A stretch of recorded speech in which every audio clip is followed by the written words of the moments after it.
Y a oír palabra del Señor. Gracias, mis hermanos, Dios les bendiga. Puede usted tomar su lugar.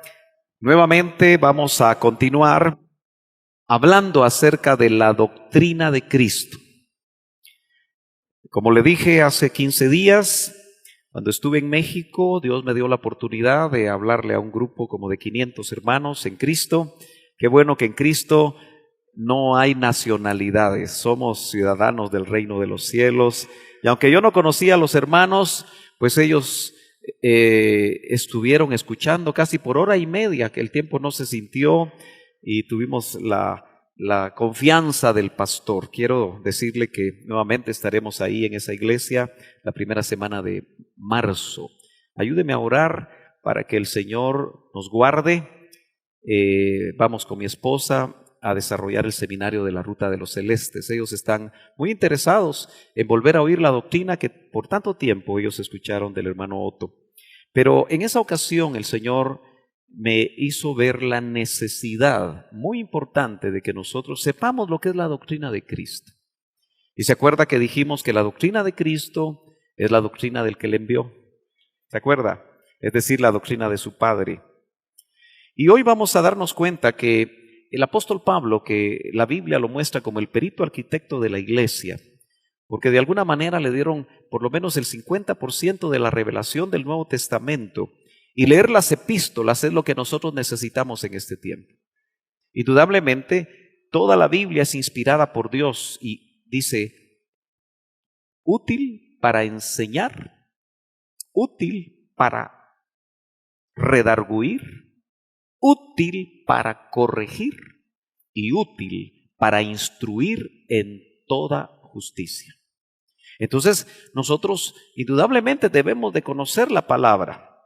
Yo creo que hoy más que nunca, la iglesia que está aspirando a ser la novia, la iglesia que está aspirando a alcanzar la estatura del varón perfecto. Hoy oraba el hermano Juan Carlos y decía, Señor, tú has dicho que no nos vas a poner un yugo que no podamos sobrellevar.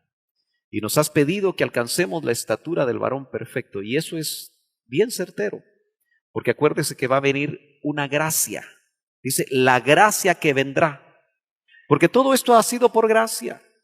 Por gracia el Señor lo tuvo a usted en la escuela del Padre. Por gracia lo mandó a la tierra.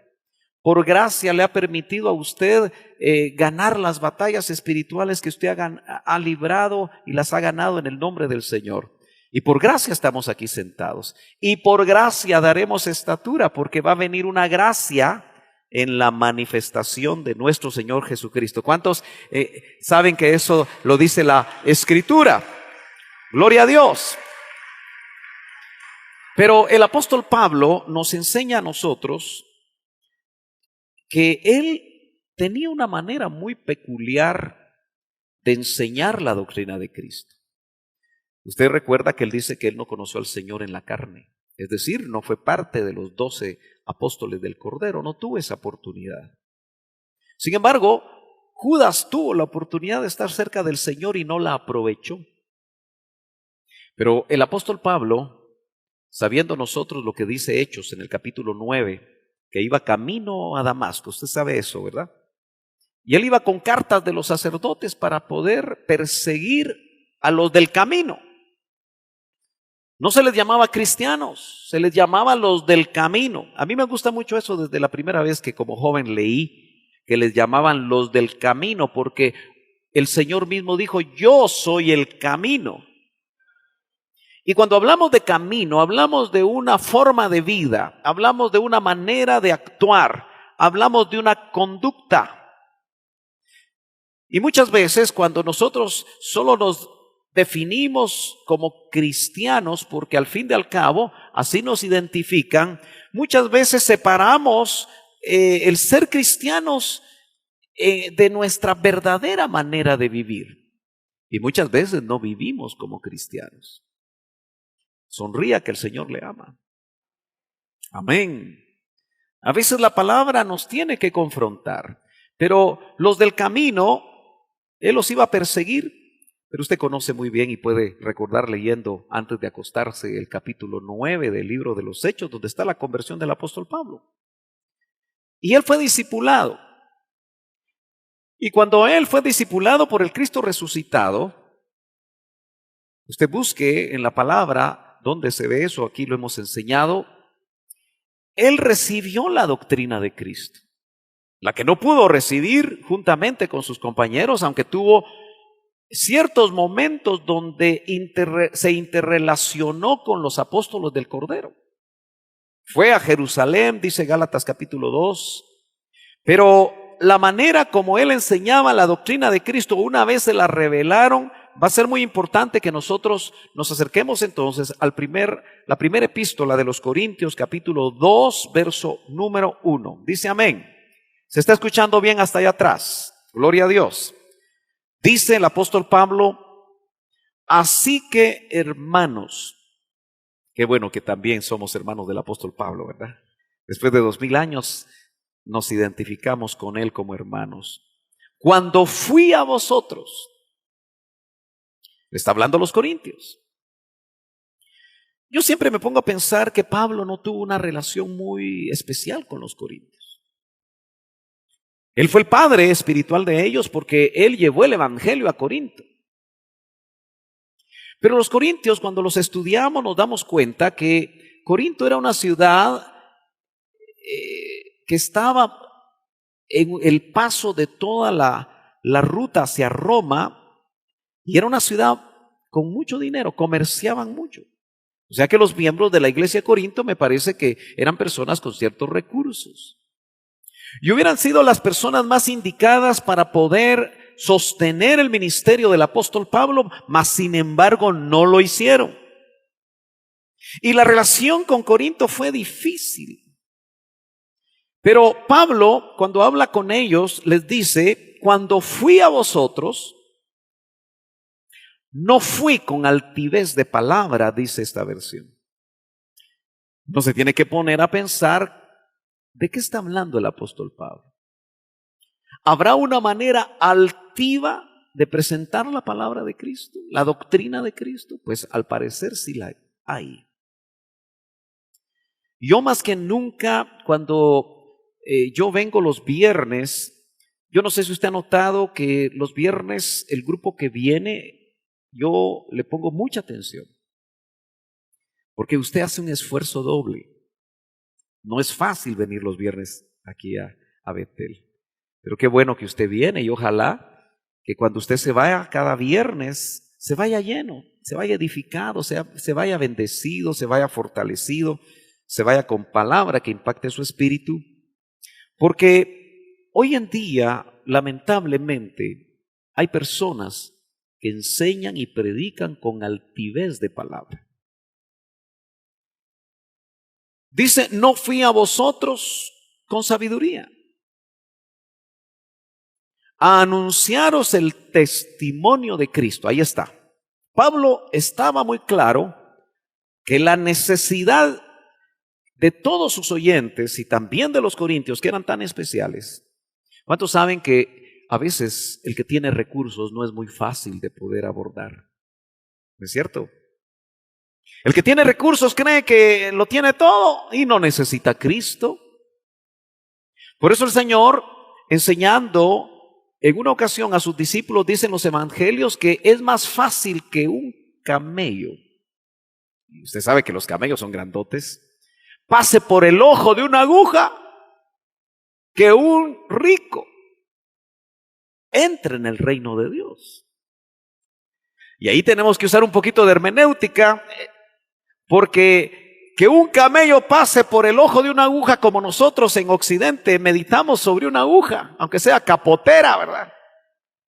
Aunque sea una aguja de este alto y el ojo de la aguja sea más o menos así, se imagina qué agujota, ¿verdad? Jamás podría pasar un camello. Y el Señor Jesús no está diciendo que ningún rico, es decir, una persona con muchos recursos, sea imposible que llegue al reino de los cielos, sino está diciendo que es difícil. Porque en esos tiempos usted recordará que el ojo de una aguja era una puertecita que estaba en los muros de las ciudades amuralladas. Era una puertecita donde aquellos que cerraban las puertas para que la muralla los protegiera de los peligros de la noche. Eran ciudades amuralladas y Jerusalén era una de ellas. Dejaban una puertecita chiquita donde con dificultad pasaba un camello, pero sí pasaba. Pero era difícil. Me imagino que tal vez hasta empujaban al pobre camello para que entrara. Y si el camello había comido mucho, pues de repente la panza ya no le dejaba entrar. Pero ¿me entiende cuál era el concepto? Pero sigue siendo real que cuando se tiene muchos recursos, a veces se complica porque no hay necesidades espirituales muchas veces. Y Dios tiene que trabajar. ¿Se acuerda aquel rico, joven rico, que llegó ante el Señor y le dijo: yo he cumplido la ley desde mi juventud, los mandamientos, ¿qué me falta, Señor? Pero él, con un don llamado don de ciencia, ¿por cuántos saben que el Señor ejercía los 9 dones? Él tenía los 9 frutos del Espíritu. Él podía ejercer los 5 ministerios. Amén.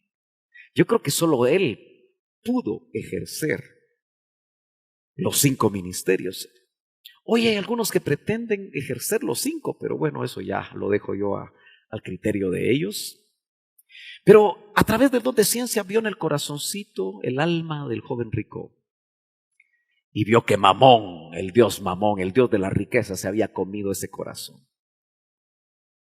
Entonces, como el Señor generalmente, por medio de su espíritu, pero en ese caso Él estaba ahí, cada vez que nos pide algo, nos pide lo que nosotros no queremos dar, pero nos pide lo que nos hace daño.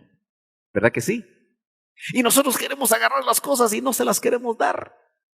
Y Él se dio cuenta que ese joven rico amaba sus riquezas. Y le dijo: lo único que te falta es lo que no quieres tú soltar y que está controlando tu vida. Vende todo lo que tienes. Puso el dedo en la llaga el Señor, ¿verdad?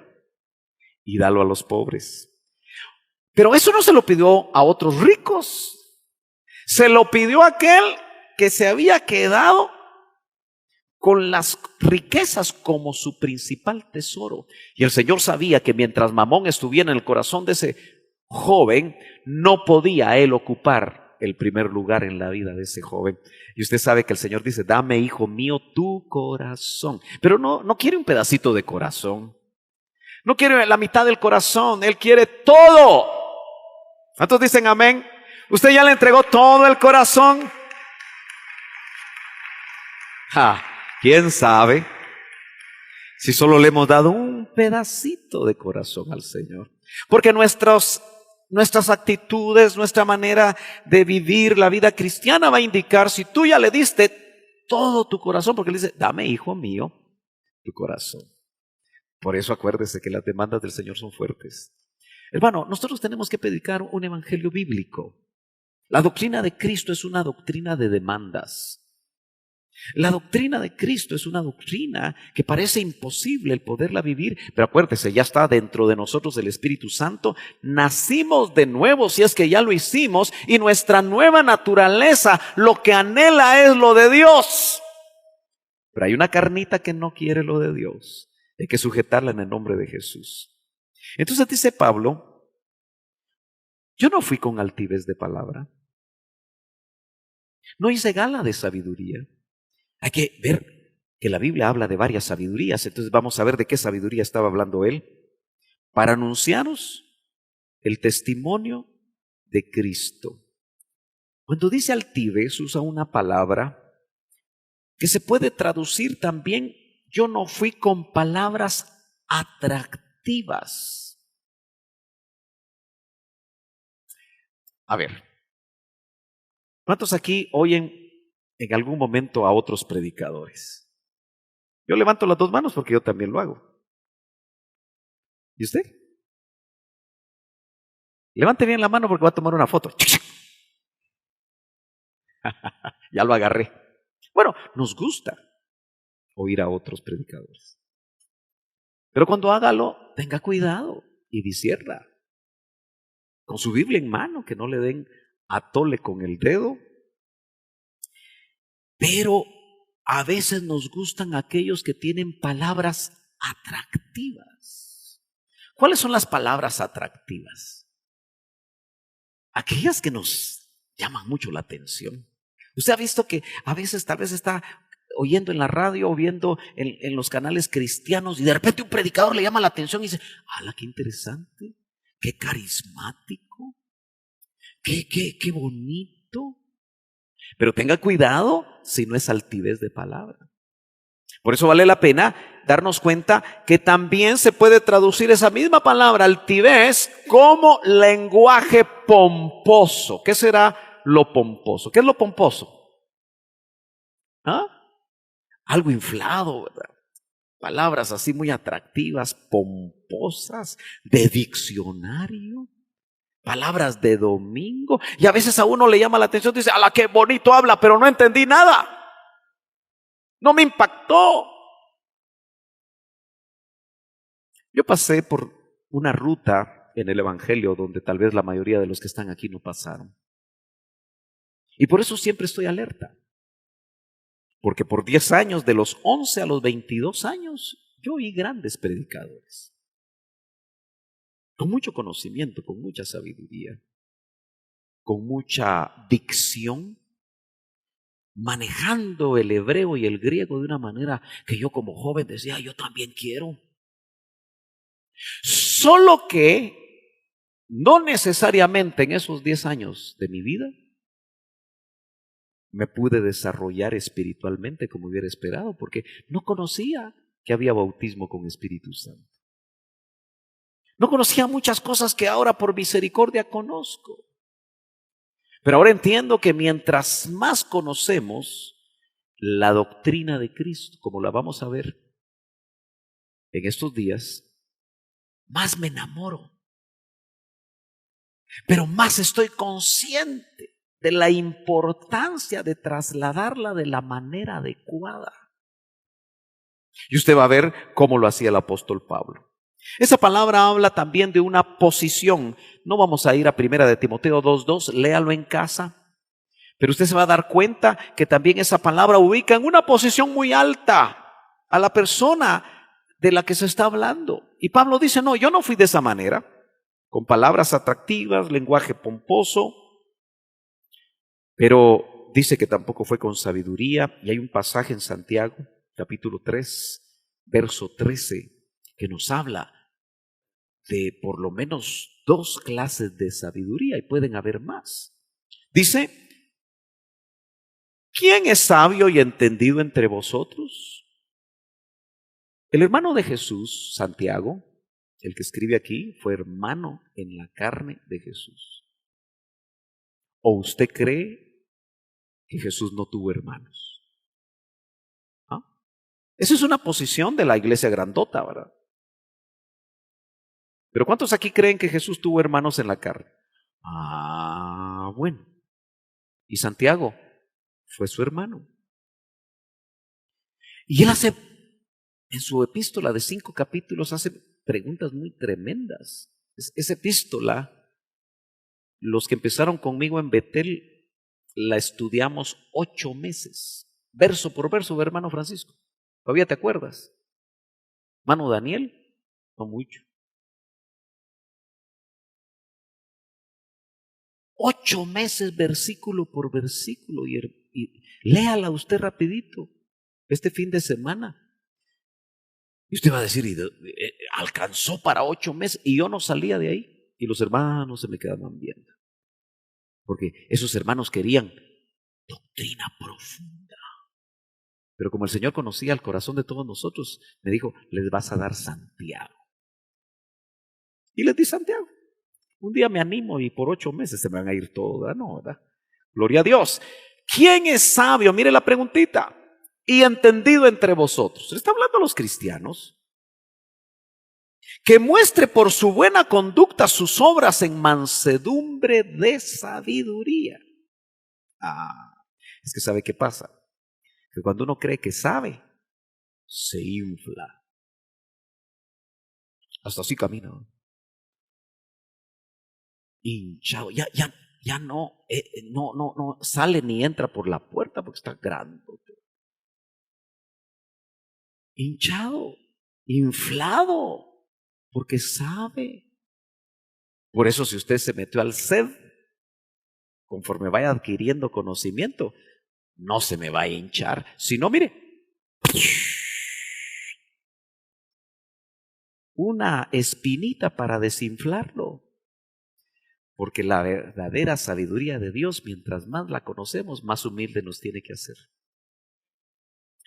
Porque nos damos cuenta que por más que profundicemos, menos conocemos de lo que es Dios. Porque Dios es difícil el poderlo conocer en toda su profundidad. Dice amén. Entonces, mire hermano, dice que muestre por su buena conducta. A veces la gente sabia se vuelve, ¿cómo se vuelve la gente que es muy sabia en el mundo? Que tiene mucha sabiduría humana. Nadie le puede hablar. Cree que se las sabe todas.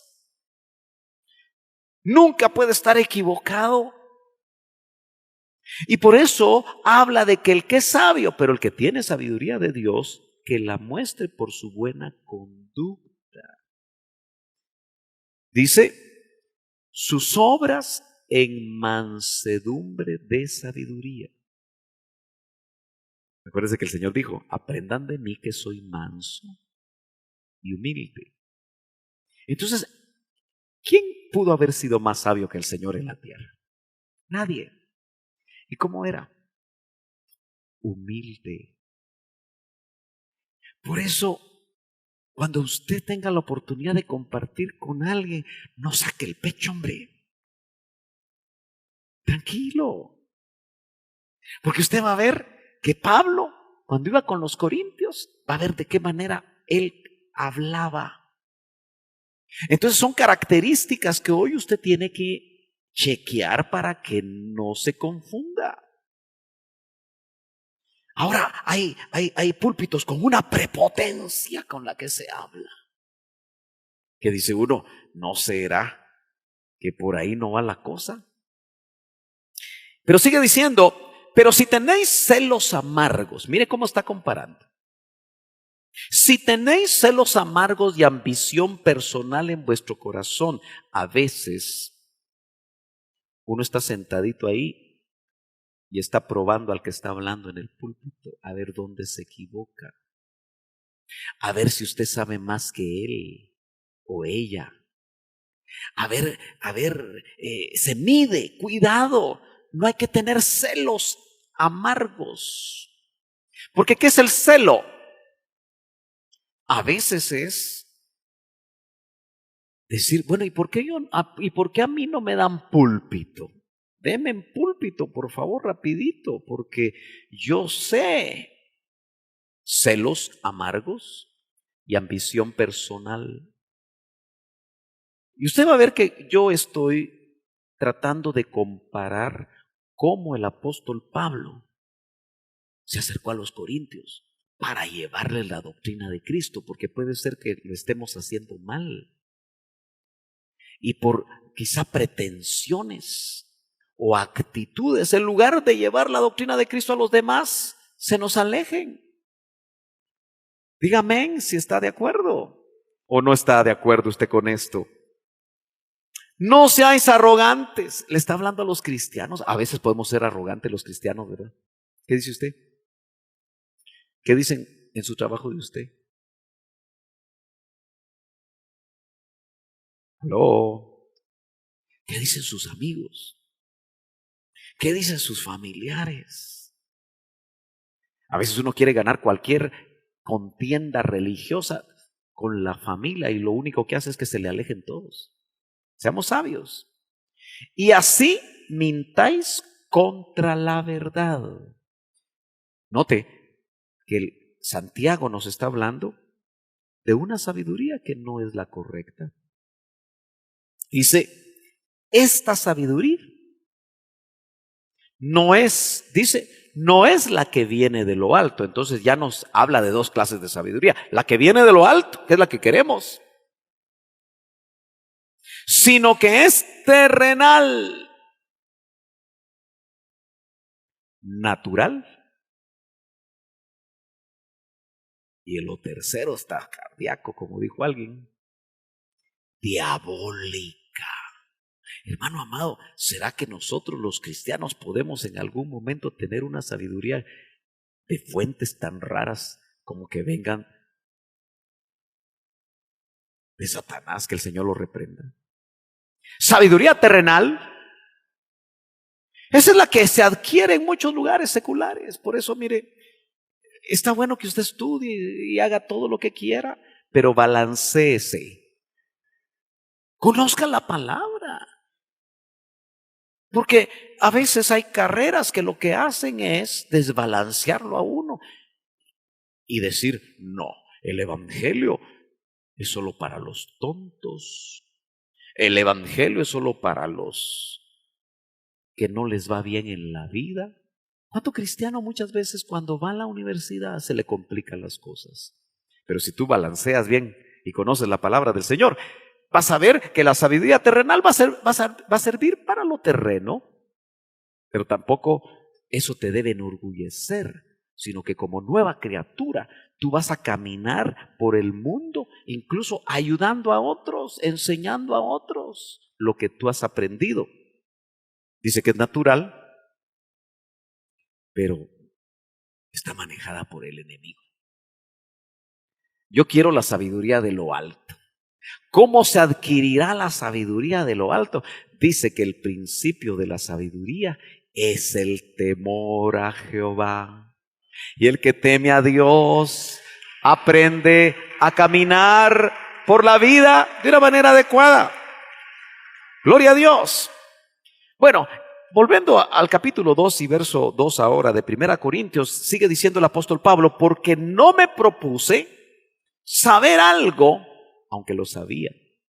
Era un hombre muy preparado, ¿se acuerda? A los pies de Gamaliel. Era muy versado en cuanto a la ley, irreprensible, porque la conocía. Entonces dice, no me propuse saber algo entre vosotros, Corintios, sino a Jesucristo y a este crucificado. Qué tremendo. Usted va a ver que Pablo, pudiendo haberles hablado de muchas cosas que ya le habían revelado, por eso él tenía dos alimentos que dar cuando llegaba a las iglesias. Iba con leche no adulterada, leche legítima, para el que se acababa de convertir. Pero cuando miraba que ya habían entrado en cierto nivel de madurez, sacaba el alimento sólido. Nosotros debemos ser iguales. Pero note que él está hablando en el contexto que había llegado por primera vez con los corintios y lo que se propuso fue hablarles de Jesucristo. ¿Y a este? ¿Cómo? En el original no aparece Jesucristo, sino que en el original aparece el nombre Jesús, así. No sé si se logra leer. Jesús es Jesús, pero significa, porque es un nombre hebreo. Fíjese que Jesús es exactamente equivalente a Josué. Interesante, ¿no? Es igual que el nombre Josué. Él ha salvado. Entonces, Jesús es Salvador. Pero aparece la palabra y separada aparece la otra. En el griego. Ahí donde se está en el original como se escribió. Entonces la otra es Cristos, que es Mesías y a la vez significa ungido. Entonces Jesús habla del hombre, perfecto hombre. Cristo habla de la naturaleza divina. Por eso Jesucristo es muy importante, pero yo lo quise mostrar de esta manera, hermano, porque Él les tuvo que hablar del hombre perfecto, pero también les habló del ungido. Acuérdese que Él iba a los judíos en cualquiera de las sinagogas donde Él llegaba, primero iba a las sinagogas, y le aseguro que no querían oír del Jesús. Ellos querían al Mesías nada más. Pero Él les hablaba de los dos, y obviamente Dios le daba la gracia para hablar de Jesucristo, perfecto hombre, perfecto Dios. Dice amén.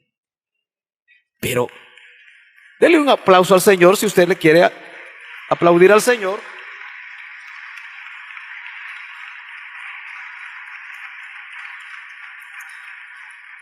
El misterio era que a un hombre se le podía crucificar, ¿cierto? Era fácil entender eso, pero al ungido, en el concepto de los judíos, que siguen esperando a su Mesías. Lo esperaban hace 2000 años y lo siguen esperando. Cada generación de judíos, si no se les reveló que su Mesías fue el Ben José, el hijo de José, el siervo sufriente. Si no se les reveló en cada generación, ellos siguen esperando al Mesías Ben David, hijo de David, el victorioso, el que va a vencer a todos sus enemigos, el que va a cumplir el pacto palestino.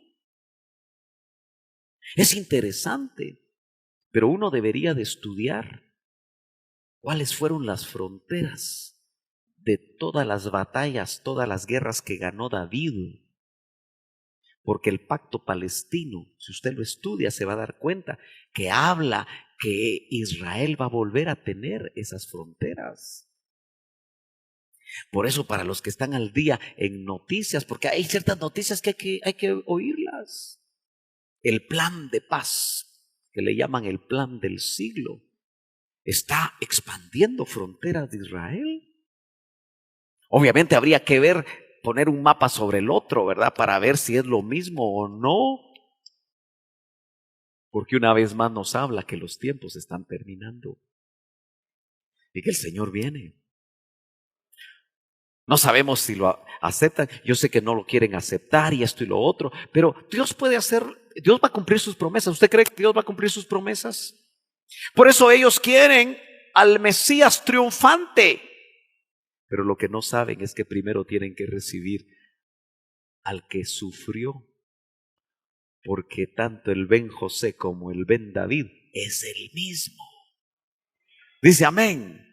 Gloria a Dios. Pero él se los presentaba crucificado y le aseguro que muchos de ellos decían, no, yo no quiero un Mesías crucificado. Yo quiero un Mesías en caballo blanco. Yo quiero un Mesías que nos quite la bota de Roma. Ellos pensaban muy humanos y estaban fuera del tiempo. Y ahora hay cristianos que también están fuera de tiempo, porque nuevamente con una sabiduría terrenal interpretan la palabra y quieren reino sin que haya venido el rey. ¿Me está entendiendo, hermano amado? Gloria a Dios. Verso 3. ¿Cómo se predica la doctrina de Cristo? Aquí es donde uno se tiene que poner a pensar muy bien cada vez que abre su boca para predicar la doctrina de Cristo, y es nuestra enorme responsabilidad, es la gran comisión. Cuando se predica ahí fuera de las instalaciones los viernes cada 15, hay que poner atención a cómo se debe predicar. Y dice Pablo, y estuve yo con vosotros con flaqueza. ¿Será que el apóstol Pablo no comía y estaba flaco? No, está hablando, yo estuve con vosotros con debilidad. Mire, nosotros estamos acostumbrados a ver predicadores así con unas recias personalidades. ¿Verdad que sí? Y nos gusta que tengan una personalidad. Pero dice Pablo, yo quiero que usted vea el contraste, a ver si lo logro explicar. La palabra griega es astenia, y de ahí se deriva una enfermedad. Astenia es tener mucha debilidad en el cuerpo. Y Pablo usa esa palabra que se traduce aquí, flaqueza, pero también es debilidad y es fragilidad, contrario a lo que nosotros podamos pensar. Sabiendo cómo era el apóstol Pablo, con los corintios, él llegó en debilidad. ¿Cómo sería eso? Porque inmediatamente dice, y mucho, no poco, temor. ¿Cómo será predicar con temor y temblor?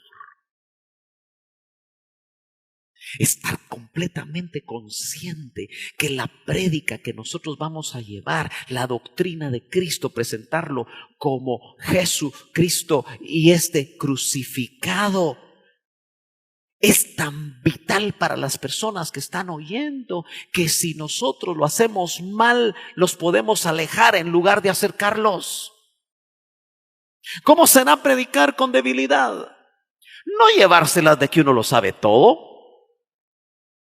¿Cómo será predicar con temor la doctrina de Cristo? Porque uno sabe que la persona que está oyendo, si no es impactado por esa palabra, puede ser la última vez que oiga la palabra de Dios, y eso puede hacer que si ese día muere, se puede ir al infierno. Sabiendo lo que verdaderamente significa el mensaje cristocéntrico que salva a los seres humanos de ir al infierno por la eternidad, con temor y temblor. ¿Será que así estamos predicando? ¿O nos hemos aprendido un curso de evangelismo? Paso 1, paso 2, paso 3, paso 4, y solo seguimos el 1, el 2, el 3 y el 4, y hacemos la cacha. A ver qué sale.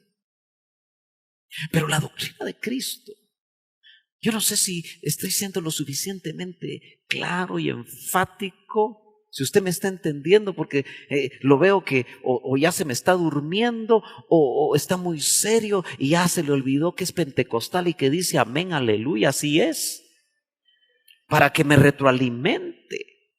Mire cómo lo hacía Pablo, en debilidad. Él no llegó con palabras altisonantes, no llegó con palabras muy de humana sabiduría, dicen otras versiones, sino que llegó con un tema específico. Nosotros necesitamos, hermano, identificar la necesidad por espíritu de las personas con las que hablamos. Necesitamos, por eso para mí el evangelismo, yo hacía evangelismo en la tradición. Era muy hábil para poder compartir la palabra en la universidad, donde no es fácil hablarle al ateo. Yo estudié en los 80, en medio de los embates finales de la guerrilla, y predicábamos en las plazas, predicábamos en las aulas, y de alguna manera sabía cómo hablar uno a uno con los universitarios, que me salían con diferentes argumentos intelectualistas, pero que había que votarlos de alguna manera con cierta sabiduría, sin pelear con la persona y llevar la palabra, porque quizá nunca más, insisto, iban a oír. Pero hoy entiendo que si no hay dones del Espíritu, que a través del don de ciencia nosotros conozcamos el corazón de la persona, que tal vez es ya cristiano o evangélico pero religioso y no ha nacido de nuevo, que probablemente sea un católico, como decimos, cachureco, que tiene una gran tradición familiar, pero que está separándose de su esposa, y el Espíritu nos muestra eso. Y entonces nosotros ya sabemos por dónde entrar. Evangelismo guiado por el Espíritu Santo. Como cuando Pablo llega a un lugar y mira a un mago que estaba obstaculizando que Sergio Paulo, procónsul de Chipre, pudiera oír la palabra. Lo discernió y lo dejó ciego. Usted, leamos otra vez los evangelios. ¿Cómo lo hacía Jesús? Pero me impresiona cómo lo hacía Pablo en debilidad. Pero como tengo unos minutitos todavía y usted todavía se va a quedar aquí un ratito más, note que no usaba palabras persuasivas de sabiduría, porque lo dice en el verso 4, dice, y ni mi mensaje ni mi predicación fueron con palabras persuasivas de sabiduría, sino con demostración del Espíritu y poder. Eso está faltando ahora. ¿Ha notado cómo la iglesia del Señor ha perdido el poder del Espíritu? Tenemos que ser honestos, hemos perdido el poder del Espíritu. Poder del Espíritu que cuando en Marcos, los últimos versos del capítulo 16 del Evangelio de Marcos, su versión de lo que es la Gran Comisión comparado con Mateo 28, dice, y estas señales, no lo podemos quitar. La cristiandad tradicional está quitando eso. Dicen, no está en los mejores manuscritos y pum, pum, tienen Biblias que lo quitan. Pero nosotros lo tenemos en nuestras Biblias. Probablemente lo sabemos, pero ya se nos olvidó. Y no creemos que pueda ser posible. Dice, y estas señales seguirán a los que creen. En mi nombre echarán fuera demonios. Hoy nos da pena. Uy, me voy a contaminar, dice. ¿Aló? En mi nombre echarán fuera demonios. Comerán cosa mortífera y no les hará daño. Tampoco vaya a probar, ¿verdad? En un alarde de fe. Porque eso es según las circunstancias. La persona no sabe que alguien lo quiere envenenar. Por eso, ojo, si usted ya es de los cristianos que le da pena orar en las comidas, especialmente cuando esté en público, arrepiéntase. Arrepiéntase. Porque cada vez que oramos por nuestras comidas, santificamos nuestros alimentos. Amén. Que no le importe lo que piensen los demás. Es que yo soy cristiano moderno. Ya no oro en las comidas. Pues por no orar. Porque a veces uno puede no saber que hay algo ahí. Acuérdese, hermano, usted no sabe dónde Dios lo va a llevar antes de llevárselo.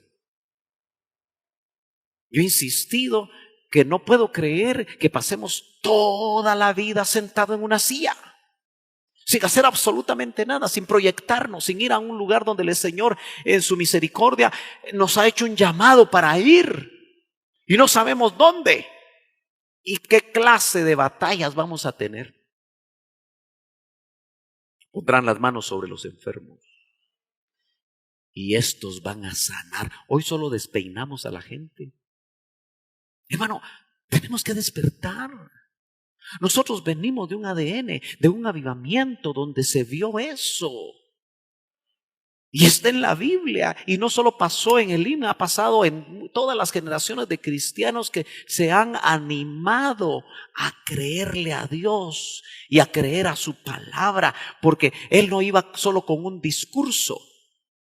Hoy somos muy discurseros. Él no iba solo con un discurso, sino con demostración del Espíritu y poder. ¿No cree que el Señor quiere usarnos de esa manera nosotros? Pero tenemos que atrevernos.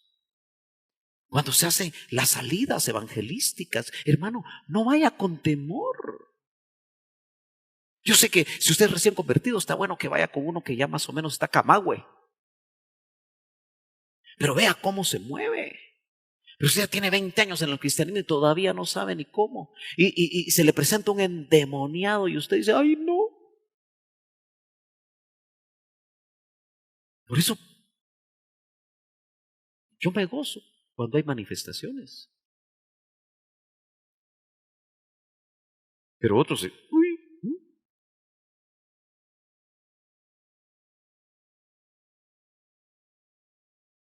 con demostración de espíritu y poder. Avancemos otro poquito.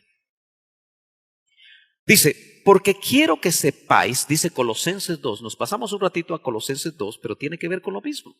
Es el mismo autor y obviamente el Espíritu Santo es el mismo autor, pero el apóstol Pablo dice, no quiero, o mejor dicho, porque quiero que sepáis qué gran lucha tengo por vosotros y por los que están en la Odisea. Ya Pablo se preocupaba por los de la Odisea, que después Juan les manda un mensaje de parte de Dios. Y por todos los que no han visto o no me han visto en persona. ¿Lo logra leer ahí? Porque quiero que sean alentados sus corazones y unidos en amor, alcancen todas las riquezas. Teología de la prosperidad. No, lea bien. Y alcancen todas las riquezas que proceden de una plena seguridad de comprensión, resultando en un verdadero conocimiento del misterio de Dios, es decir, de Cristo. Esa es la riqueza que vale. La otra se va como agua entre las manos. Yo le aseguro que todo el que ha alcanzado sus metas económicas como hijo de Dios, cuando llega ahí, se da cuenta que no es como lo creía. Las verdaderas riquezas son conocer el misterio de Dios, conocer toda la doctrina de Cristo. Eso es lo que pedía el apóstol, en quien están escondidos todos los tesoros de la sabiduría, ya sabemos que es la de lo alto, y del verdadero conocimiento, del conocimiento que vale la pena. Esto lo digo para que nadie os engañe con razonamientos persuasivos. ¿Sabe cómo lo dice la versión Pablo Beso? Discursos artificiosos. Hoy hay predicadores que sacan cursos para aprender a hablar en público. No digo que sea malo, solo que a veces están tan preocupados en cómo hablar en público con todas las técnicas que les mostraron, que se les fue la unción. Acuérdese, la promesa para un pueblo que no era pueblo es que Dios les iba a hablar hasta con lengua de tartamudo. Por eso, hermano, si un tartamudo lleno del Espíritu Santo sube a ese púlpito, óigalo, no lo juzgue. Abra su corazón, abra su mente. Deje que el Espíritu Santo le hable. Aleluya. Porque el apóstol Pablo dice, tengan cuidado con los discursos artificiosos, es decir, preparados de una manera que atrapan. Pero le sigue diciendo en el verso 8, mirad que nadie os haga cautivos. Ojo, las doctrinas cautivan. Analice usted si usted no ha sido presa de una doctrina cautivante que no es de Dios. Mirad que nadie os haga cautivos por medio de su filosofía. Filosofía es amor al conocimiento. Y vanas sutilezas según la tradición de los hombres. Usted, porque gracias a Dios entendió que hay fiestas paganas que no hay que participar de ellas. Ojalá un día de estos 24 de diciembre hago un recorrido a ver cuántos arbolitos encuentro. No me toca a mí eso, ¿verdad? Porque el que tiene Espíritu Santo sabe lo que tiene que hacer. Pero esa es tradición humana. Son tradiciones de los hombres. Y a veces la gente se desvive. Pero usted sabe que un enorme porcentaje de cristianos evangélicos celebran esas tradiciones. ¿Sí o no? Y los predicadores se ponen en los púlpitos de esos lugares a hablar de doctrinas de hombres.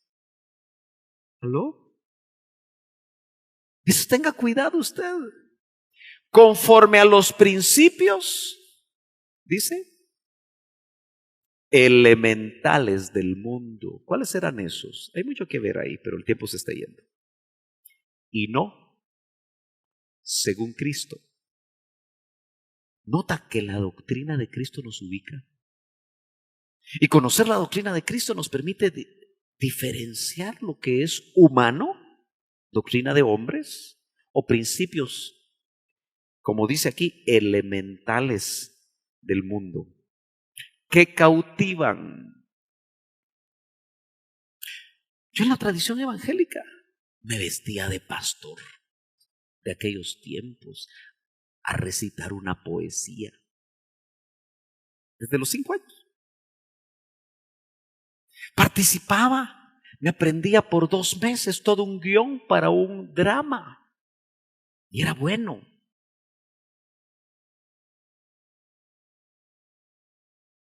Yo no sé qué le quedaba a la gente, pero era lo que me enseñaron, doctrinas de hombres. Como decía el hermano Otto, pastorcitos canía de alambre. Porque él también pasó por esa tradición humana. Pero qué maravilloso es que usted está creciendo y desarrollándose en la doctrina de Cristo. Pero una pregunta casi final. ¿Dónde o sobre qué descansa nuestra fe? Mire lo que el apóstol Pablo dice en el verso 5. Él llegó de la manera como llegó para que vuestra fe no descanse en la sabiduría de los hombres. Si no sería un concurso de quién sabe más, sino en el poder de Dios. Hermanos, lo que nos tiene aquí es el poder de Dios. El que nos va a sostener es el poder de Dios. El que nos va a llevar a la estatura del varón perfecto es el poder de Dios, no es el esfuerzo humano, si no sería religión. Pero mire la importancia de alcanzar la madurez. Porque aquí hace un giro muy interesante el apóstol, porque yo he tenido que meditar si el hermano Otto nos dio la doctrina de Cristo.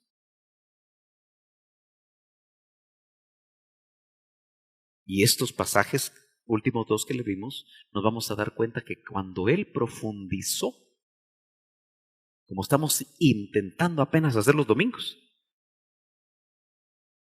¿Aló? ¿Cuántos están meditando, recordando? Sí. Gloria a Dios. Porque Pablo ahora dice algo como para poder complementar, porque uno se puede quedar con esos versos y decir, bueno, solo hablemos de la salvación. Sin embargo, dice el apóstol, hablamos sabiduría, entiéndase, la de lo alto, ¿verdad? Él la va a definir, entre los que han alcanzado madurez. ¿Se dio cuenta lo que dijo el hermano Otito? ¿Sí? ¿El domingo? ¿Quién recuerda lo que él dijo cuando pasó a sentarse aquí para las preguntas? ¿Verdad que no pone atención usted?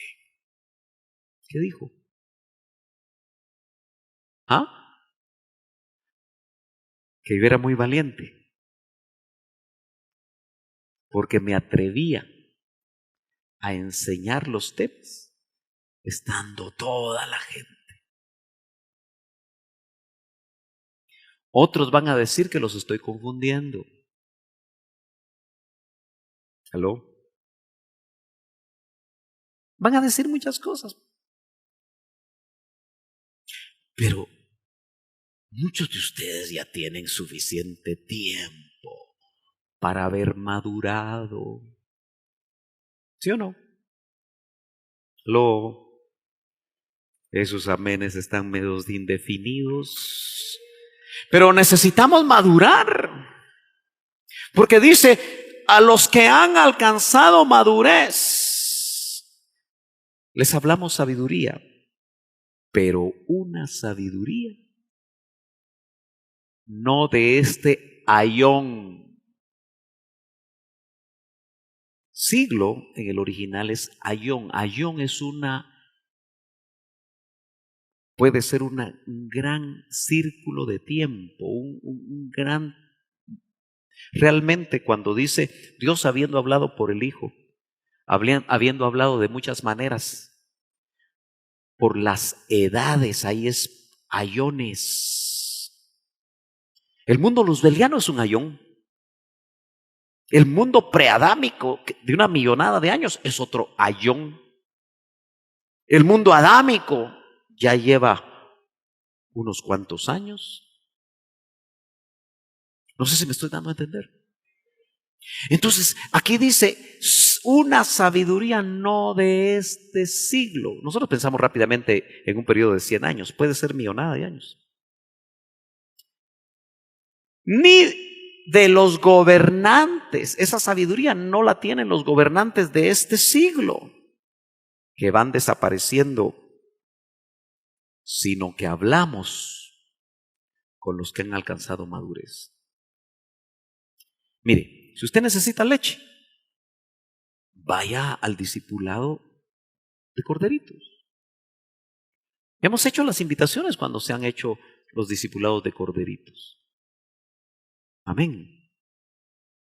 Yo aquí he visto hermanos que se convierten, llevan 2 años de convertidos, pasaron por la doctrina básica, ni un solo domingo a las 8:30 de la mañana se lo perdieron. Entraron a la doctrina intermedia y otra vez vinieron a las 8:30 todos los domingos, mientras que otros no aceptaron la invitación. Reciben doctrina más fuerte y cuando yo enseño los domingos veo que entienden. ¿Aló? En 2 años, comparado con 20 o 30 años, pero nunca es tarde. Nunca es tarde. Entonces dice, sino que hablamos sabiduría. Mire qué lindo esto, hermano, yo me gozo de Dios. Acuérdense que la doctrina es del Dios, del Padre, que se la dio al Hijo. En misterio. ¿Qué será eso de misterio? La mayoría de videos en las redes sociales que ven los jóvenes de estos tiempos, y me atrevería a decir los jóvenes cristianos, tienen que ver con misterios. A la gente le gusta lo mistérico. 1 millón de personas, 2 millones de personas, 6 millones de personas han visto esos videos. Porque les es atractivo. Y muchas veces no han madurado para esta sabiduría en misterio. Sabiduría oculta que desde antes de los ayones Dios predestinó para nuestra gloria. Yo quiero eso. ¿Usted también lo quiere? Entonces maduremos juntos. Yo como ministro, que tengo 15 años de caminar en Betel, algunos de ustedes han caminado conmigo los 15 años. Otros llevan diferentes etapas, diferentes tiempos. Pero yo digo, Señor, si no han madurado, o son ellos o soy yo, porque tú no eres el problema.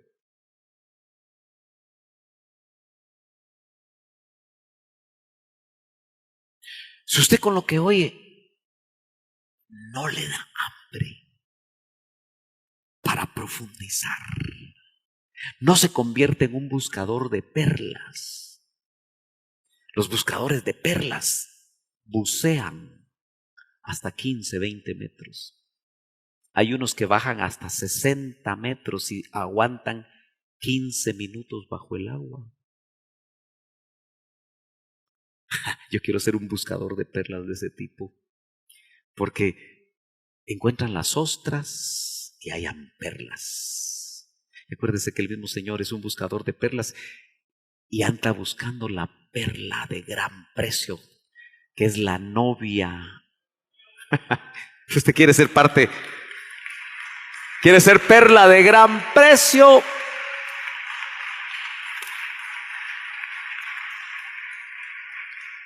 ¿Me está entendiendo que la leche es válida para cierto tiempo?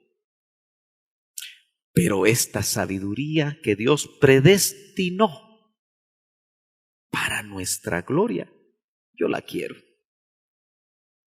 Venga el otro viernes y hablamos un poquito más de esa sabiduría que el Señor predestinó. Ojo, cosas que ojo no